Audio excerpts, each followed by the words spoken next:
Hey, welcome back, everybody. It's time to meet our community, the Hispanic business community here in Orange County. Powered by the Orange County Hispanic Chamber of Commerce and Orange County's only community radio station, OC Talk Radio, streaming live from our studios here at the University of California, Irvine's Beale Applied Innovation Center, with the man who's always looking for good guests and always seems to get them here, John Gutierrez. Welcome, sir. Thank you. Welcome, folks, again to our community podcast show powered by the Orange County Hispanic Chamber of Commerce. I'm your host, Senior Vice President here at the Orange County Hispanic Chamber of Commerce, Mr. John Gutierrez. Thank you all for tuning in. We have a special guest today, Santa Ana Mayor, Mr. Vince Sarmiento.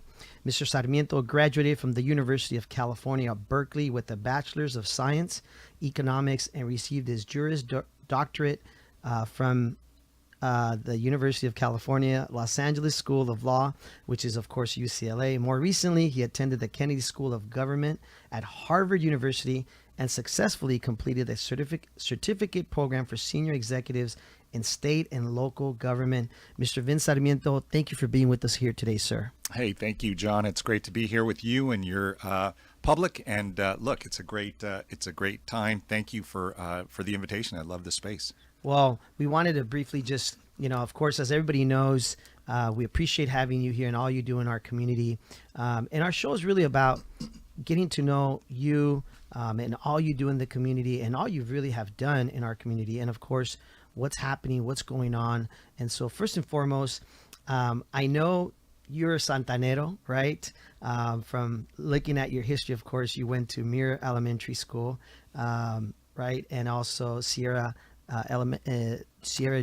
Well, it was an elementary school back then. Now it's an intermediate school. Interesting. I was confused because, yes, I remember that. And Willard Intermediate School, right? So tell us a little bit about you and growing up in Santa Ana and just your family, your hobbies, what you enjoyed growing up as a kid.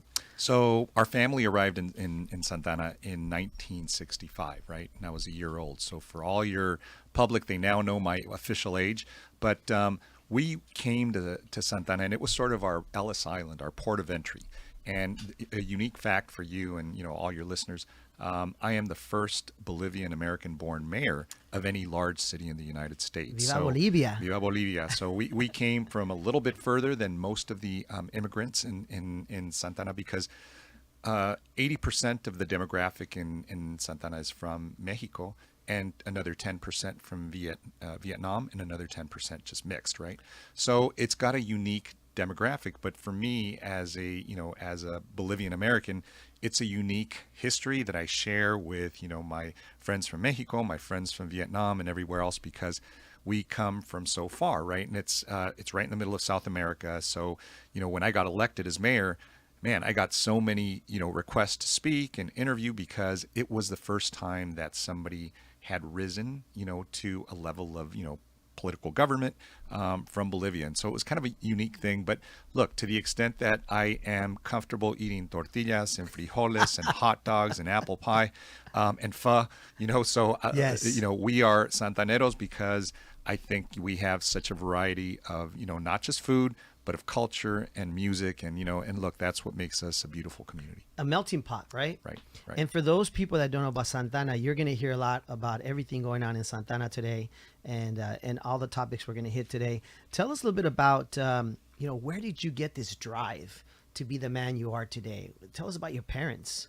Yeah, so I think all of us, our first teachers, I guess, or role models and mentors are our parents, right? And so my parents were, first generation, recent arrival immigrants here. So they brought a lot of what they loved here, as immigrants. And, my parents were very close to, their Bolivian community. And I was raised in an environment where you give back, right? Public service, but it wasn't really labeled as public service. It was just more like helping people that, came to the community that were immigrants, and how do you help them adapt?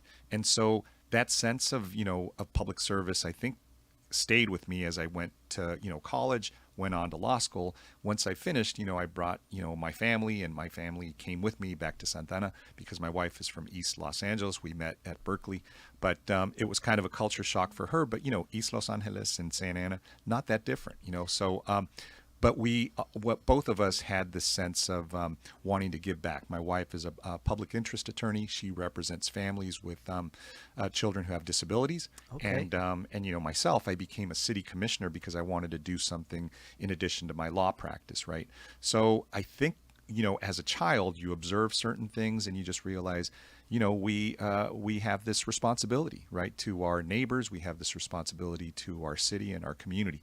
My mom has been doing, and she started a tradition with my dad, that in the downtown, they provide meals and toys every Christmas Eve for about 2,000 families. That's right? great. And it's something that we, started doing 30 years ago. They started, and we've kept the tradition going just because, again, it's a sense of giving rather than receiving. And we receive so much as a family that we felt like, hey, we needed to give something back. And I think that's where my drive came in. And, when there was a city council position available, because one of the council members in 2007 went off to the assembly, they left 2 years on their seat.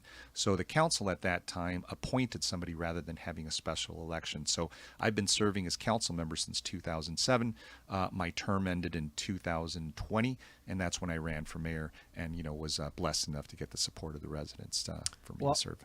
I know you know Andre really well. We had him on the show last week, and I know part of the show when we talked was just everything that happened in the pandemic, right? And just, I remember being with you at his giveaways of the food and all that. And you were just out there, with the boxes. We're, loading up the cars. Tell us a little bit about all the challenges you faced as a mayor during the pandemic, please. Yeah, look, Andre, received a key to the city in addition to many other people. That's right. That did, some incredible work because I didn't sign up to be mayor during a pandemic. Nobody saw this, really happening. But when it did, impact us, it impacted us severely. So, everybody probably remembers Santa Ana was the hardest hit community in the entire county. So we were the epicenter for the pandemic. We lost over 1,000 lives. We had people at one point when there were no vaccines testing, at 25%, at the 25 percentile. That means 1 in 4 people were testing positive when no vaccines were available, right?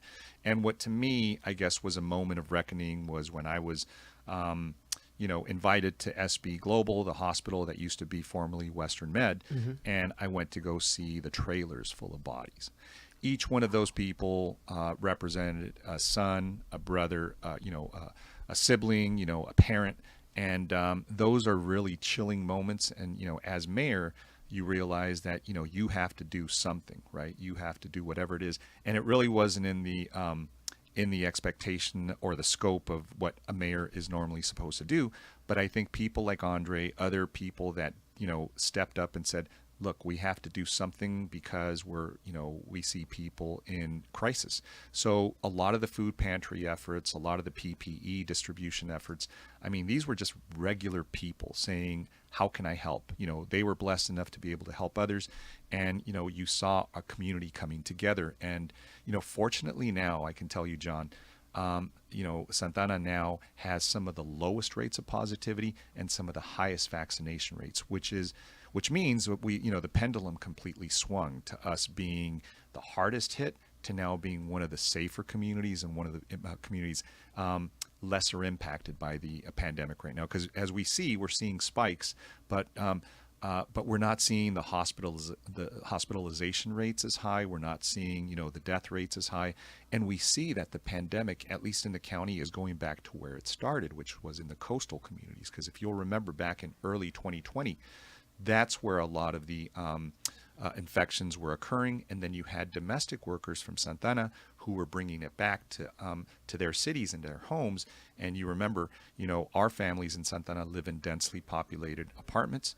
A lot of them had, underlying health conditions, and they had no choice to virtually work, right? They had to go physically to work, whether it was, as a domestic worker or as a restaurant worker or a grocery worker. So that's how it really devastated our community. But I'm really, really proud to say that, look, under my time, we've completely swung the pendulum back to where it was almost. It's almost like the pandemic put you in a situation that you never expected, but it was like roll up your sleeves and let's go, right? Yeah, man. And it was, it wasn't me. It was an army of people that said, how can I help? And so, we saw you out there. We saw Andre. We saw so many others that are just regular people that just weren't going to sit by, right? And so I think, years later, when, you and I are, I'm already old. When I'm older, I'm 46. oh, I'm man, I'm no, up there. I'm almost you're 50. you're a young buck compared to me. So look, to the extent that later on we'll reflect back and say, what did we do? Yes. What happened? What was really, what was our response to this? Yes. I think a lot of us will sit back and say, you know what? I did whatever I could. And that's where I think all of us, had this sort of moment of reckoning and saying, let's do something, because I don't want to look back on this moment and say I didn't help. And so I realized the spirit, the resilience, the fortitude and strength of Santana was so, evident. It was on display. And, we moved. And I remember when the vaccines weren't coming to the city, when they were sending the pods out to different areas, I called the governor and I told him, look, I am going to go public with what is happening if you don't do something about making sure that the county sends the city the testing and the vaccine that it needs. This is the hardest hit, city. You have to do something. And so fortunately what he did is he told the county, look, we are no longer going to send you vaccine unless you start sending those vaccines to the city that's most impacted. And at that time it was Santana, a little bit of Anaheim, and Garden Grove. And so, that was a moment when I realized, all right, the power of the pulpit, right? The power of my voice to represent hundreds of thousands of people who are being, impacted and hurt. So. This is why I felt it was very important for you to be here today, because as Senior Vice President of the Orange County Hispanic Chamber of Commerce, and you being on our show, I think it's important to share these stories of how you were impacting the Hispanic community, right? And I just want to say thank you, because for me, when we were doing those food pantries with Andre and other organizations, just seeing the kids sitting in the back seats of these cars, smiling happy as we were loading the food, I mean, it was just priceless. Yeah. I mean, and let me give you an example of something that wasn't pantry related, but nonetheless was relief.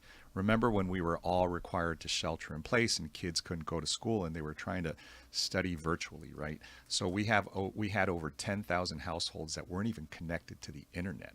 And that's a struggle that we're still trying to, Yes. overcome.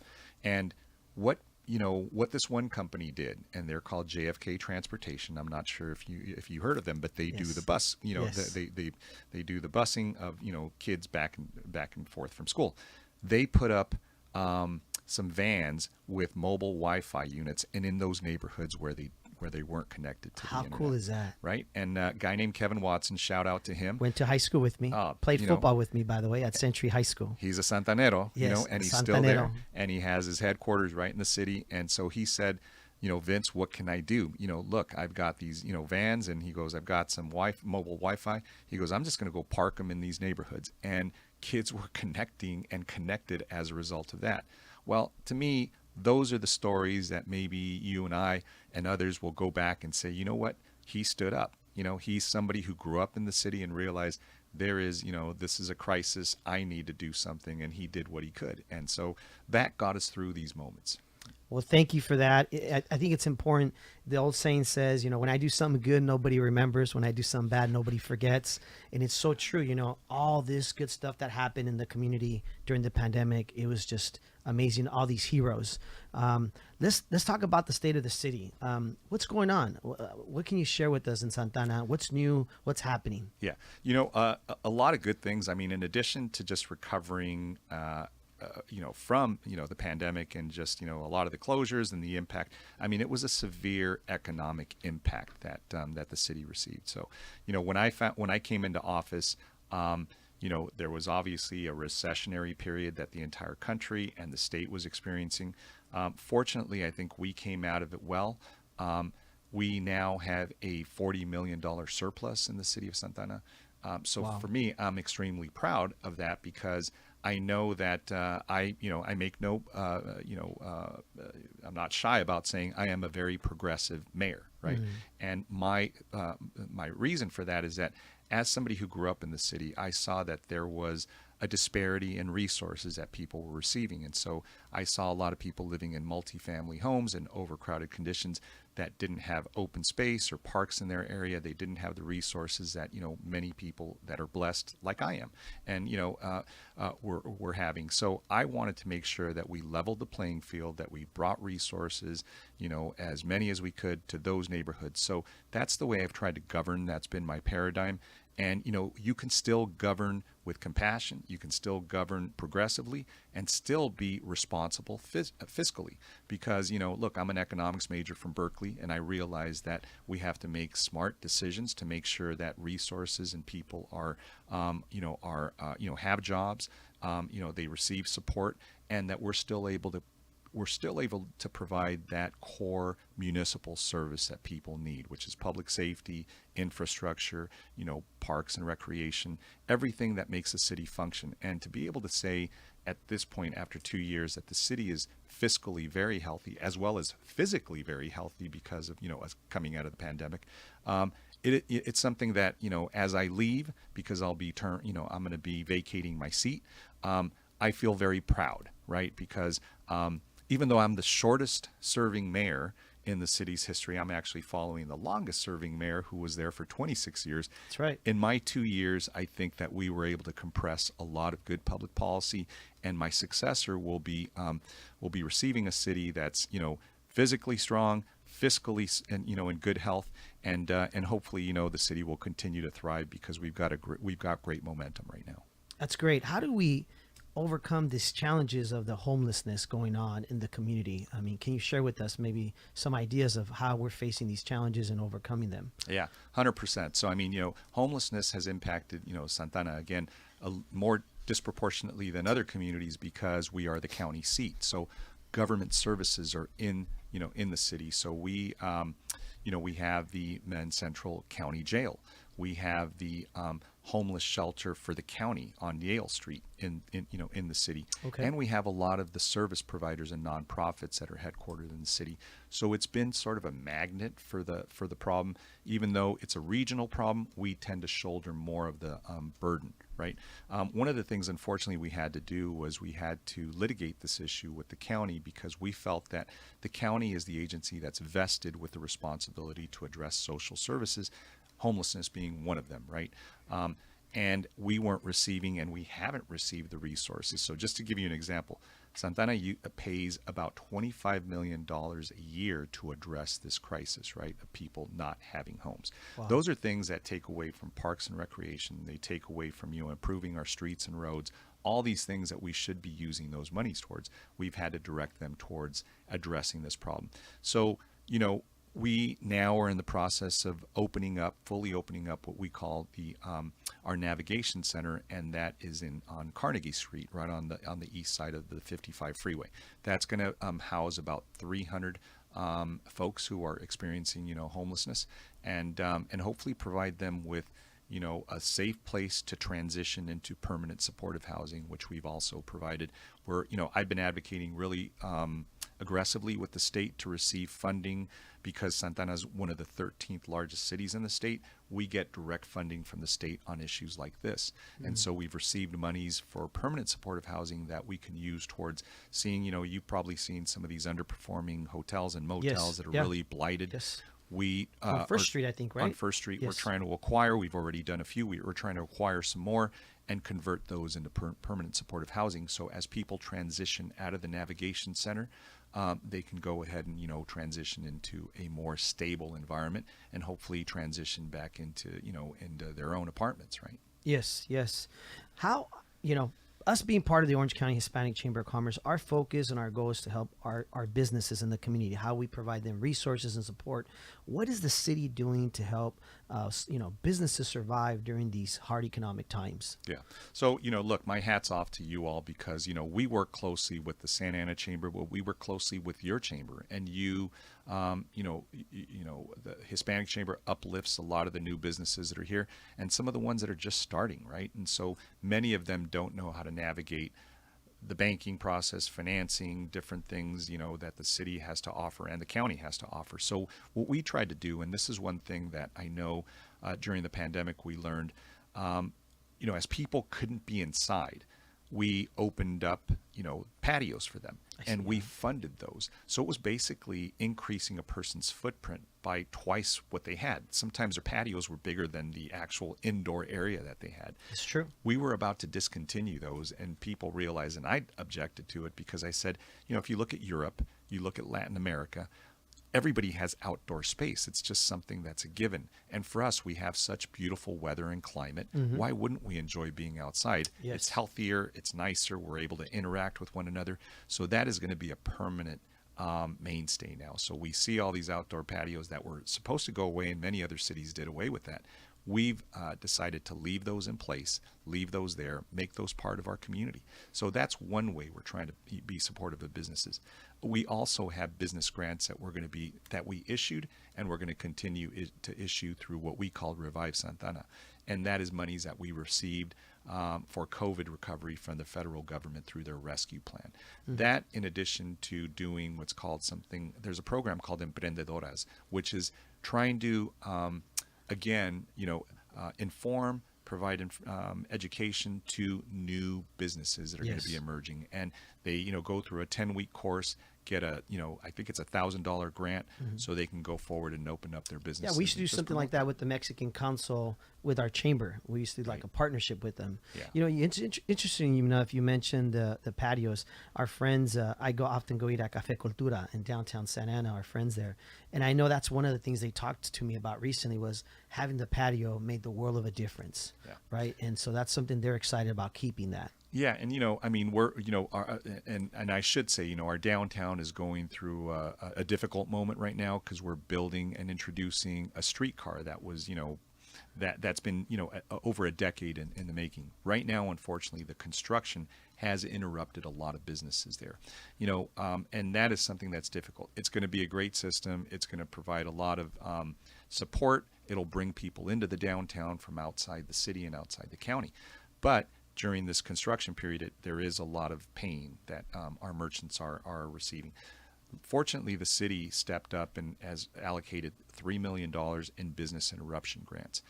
Supervisor Foley at the county level, and with their approval, dedicated another $1.2 million towards this business interruption. So these small businesses can apply for these grants? Exactly, and they come in increments of $5,000, $10,000, and $20,000 depending on the size. So we know that during this time, during the construction, there is complete interruption on the patrons accessing the downtown. So we felt that relief was needed. There is more needed. So I am working and scrambling again, working with our state legislators and our federal delegation to see how they can help us, right? But it's funny because I know that I moved from crisis to crisis, so I had to do that during the pandemic. Now this is these are businesses that survived the pandemic. Now we're having to deal with construction that's interrupting their business. So we feel really strongly about not losing any of those businesses to this this construction, and we're hoping that this relief that we're looking at is going to help them survive. Well, I really want to appreciate all this you're sharing with us. I think it's important information. I know our producer over there is giving me the 5-minute mark. It's gone by so fast, but I wanted to make sure we also touch bases on your family. Share with us a little bit about your kids, right? Because I think that's important that the audience knows not just what you're doing in the community from a perspective as a mayor, but also as a family man, as a husband. Share with us a little bit about your kids and your family, if you don't mind, before we head on out. Well, that's a whole nother show, man. So, we can go on and on about that, but I'll give you the nutshell version. So Okay. I talked to you a little bit about my wife. Yes. She's an attorney, and works for a nonprofit, Disability Rights California, and represents families with children who have, both cognitive and intellectual disabilities and developmental disabilities. But my 3 kids that I have, look, I'm so proud of them because my oldest just graduated from Northeastern University with a degree in biology. Good for him. He's getting ready to, study for his MCAT and hopefully get into med school. Oh, that's awesome. his dream. He doesn't want to have anything to do with law, so he's the smart one, or politics. My second son just finished his first year at UCLA, and he unfortunately he loves government, he loves politics, and I don't know. I'm gonna have to have a sit down with him and tell him, what, brighten up, go use the other side of your brain, Like, go are do you something sure you want to artistic. do this, Yeah, right? go do something fun. And my daughter is she's 16 years old. She's spending the summer in Manhattan. She's doing a pre-college program in NYU. you. So Nice. they got all the brains from their mom, man. So they didn't get anything from me. So yeah, I'm just admiring them. But I miss two of them because I have two of them on the East Coast, and one of them is spending the summer with me. But with us. But yeah, man, I feel blessed because, what I do is difficult, right? Yes. What we all do is difficult. Yes. But knowing that, family is with you, it makes things a lot more, manageable. Well, thank you so much for being here. Again, folks, we're here today with Santa Ana Mayor, Mr. Vince Sarmiento. Please leave any comments if you wish on social media. Then we can always relay the questions to the mayor, because the whole goal of this is to continue the open lines of communication. Share the video, and make sure you visit us at ochcc.com. We do have a really cool golf charity event coming up for the chamber August 30th here in Irvine at Strawberry Farm. So definitely look into that on our website. Mr. Mayor, thank you so much for being here. It's been an honor, and continue all success, and wish you all the best. Thank you, John. Listen, those 30 minutes went by fast. Hopefully we'll do this again. Sounds good. Take it away, Paul.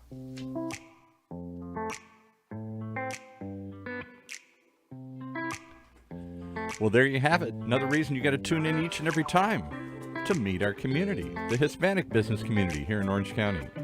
Powered by the Orange County Hispanic Chamber of Commerce and Orange County's only community radio station, OCTalkRadio.net. Streaming live from our studios here at the University of California, Irvine's Beale Applied